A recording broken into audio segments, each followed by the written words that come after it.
From demons, powerful creatures like the jinn, and even a version of the werewolf, only in this case, it's the hyena man. In this video, we'll look at some of the creatures of Arabian mythology. Subscribe and turn on notifications so you don't miss a video.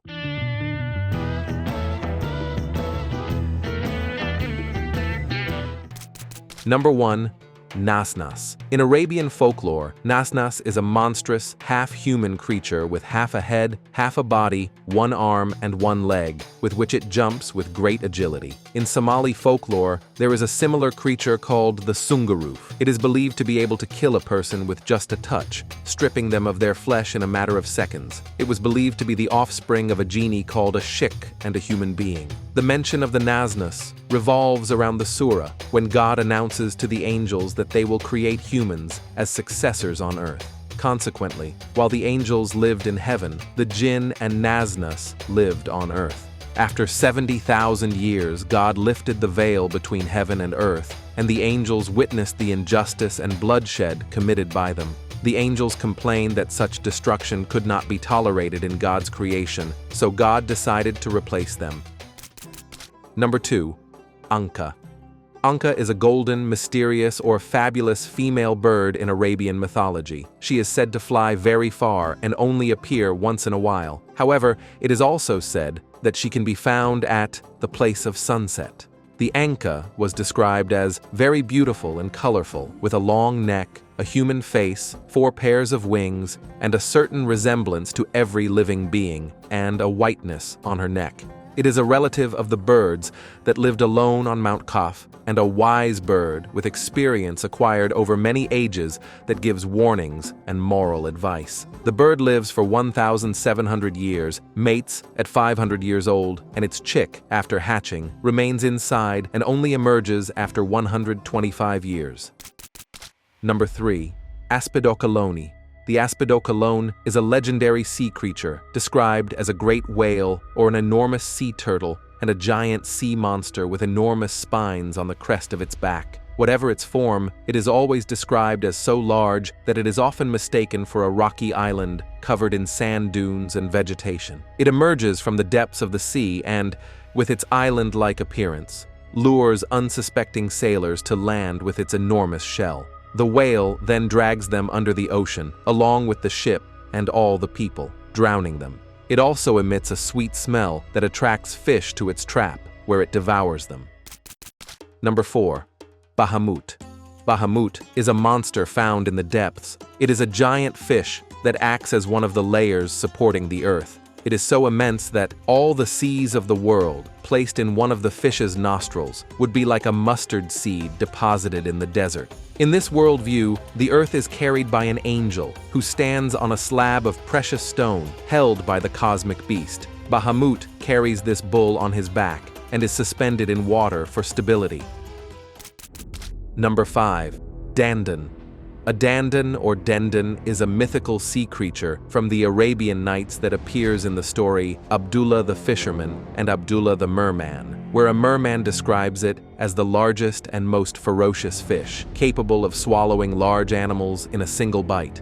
The Dandon's fat, described as ox fat, yellow as gold and sweet-tasting, is used as an ointment for humans to survive underwater. A Dandon is capable of swallowing a ship and its entire crew in a single bite, but despite its enormous size and lethality, the Dandon is very vulnerable to humans, as consuming human flesh or hearing a human scream can cause instant death.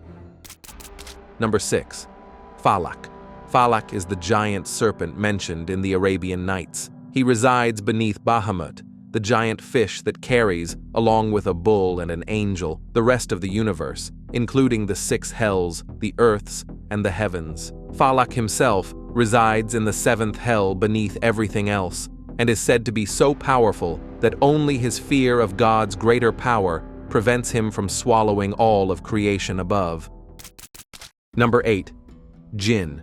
Jinns, or jinns, are invisible creatures in early pre-Islamic Arabia, and later in Islamic culture and beliefs. Like humans, they are responsible for their actions and can be believers or non-believers, depending on whether they accept God's guidance.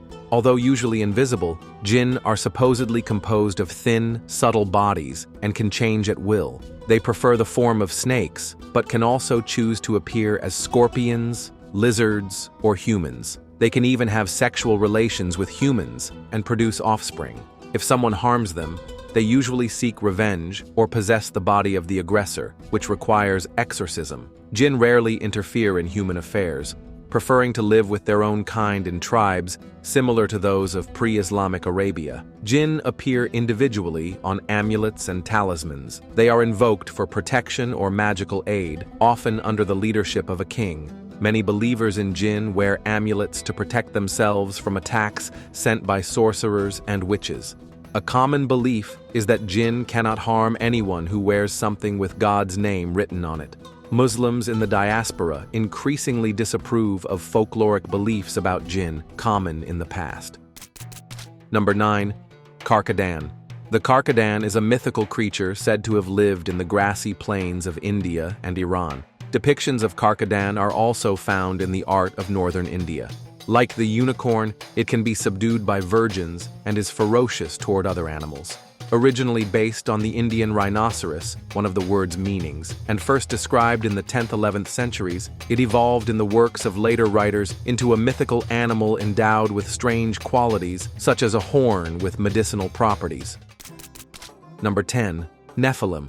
The Nephilim are mysterious beings or humans in the Bible, traditionally imagined as being of great size and strength, or alternatively, beings of great power and authority. The origins of the Nephilim are controversial. Some, including the author of the Book of Enoch, see them as descendants of angels and rebellious humans.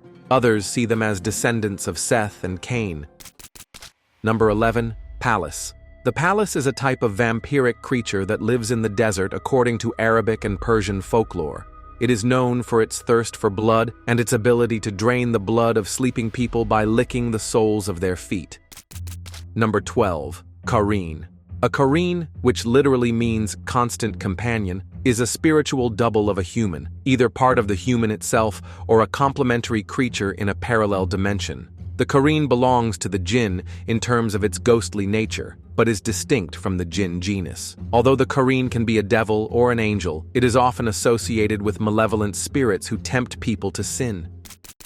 Number 13. Roc.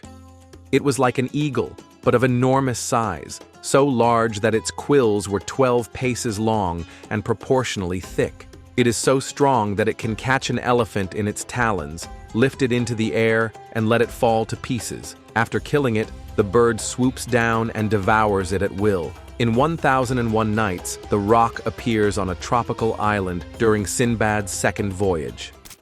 Number 14. Shadar. Shadar, or Aras, is a legendary creature from medieval Muslim bestiaries that resembles a unicorn. Al-Qazwini said it lives in the land of Rum and has a horn with 42 hollow branches that, when the wind passes through them, produce a pleasant sound that causes animals to sit around and listen. The horns of these creatures, sometimes given to kings, can be played like flutes. When played on one side, they produce a joyful sound, and when played on the other, the music is so sad it makes people weep. Number 15. Shamarin. Originating from Indo-Iranian and Turkic folklore, Shamarin is a mythical creature, half serpent and half woman, depicted as a two-headed creature with a crown on each head, possessing a human female head at one end and a snake head at the other, possibly representing a phallic figure. The human part is also decorated with a large necklace. Number 16. Shik. Shiks are a type of jinn considered of lower rank and are described as immature, giving them a monstrous appearance. They were mentioned in pre-Islamic tales. After Islam, they remained part of Arab Bedouin folklore, overlapping somewhat with the Ghoul. Number 17. Ghoul. A ghoul is a demonic being or monstrous humanoid, often associated with cemeteries and the consumption of human flesh. In the legends or tales in which it appears, it is much more rude and vile than goblins. In Arabic folklore, the ghoul is said to inhabit cemeteries and other uninhabited places. The ghoul is said to lure unsuspecting people to deserts or abandoned places to kill and devour them. The creature also attacks small children, drinks blood, steals coins, eats the dead, and takes the form of the recently devoured person. Number 18. Sila. Sila, or Silat, literally witch, or invariably traitorous spirits, is a genie from Arabic folklore. In early sources, Sila and Ghoul were synonymous, but later became their female counterparts. These Sila belong to the malicious class of genies. They are described as talented shapeshifters, who often appear in human and female forms. Despite their impressive shape-shifting abilities, they can be identified by their hybrid animal appearance. Consequently, Silat are said to live in desolate areas of the desert where they lead travelers and nomads astray, leading them to their deaths. They are also said to seduce men and marry them, or even give birth to a child from a relationship between a human and a genie. Number 19. Weena. It is common in the folklore of the Peninsula Arabia, the Levant, North Africa, the Horn of Africa, and the Near East, as well as some adjacent territories. Unlike werewolves and other therianthropes, which are usually depicted as original human beings, some hyena traditions tell of werewolves disguised as humans. In Somalia, it is traditionally believed that werewolves were humans who could transform into a hyena by rubbing themselves with a magic stick at dusk, and by repeating this process, they could return to their human state before dawn. In Ethiopia, it is traditionally believed that every blacksmith, whose trade is hereditary, is actually a magician or witch with the power to transform into a hyena.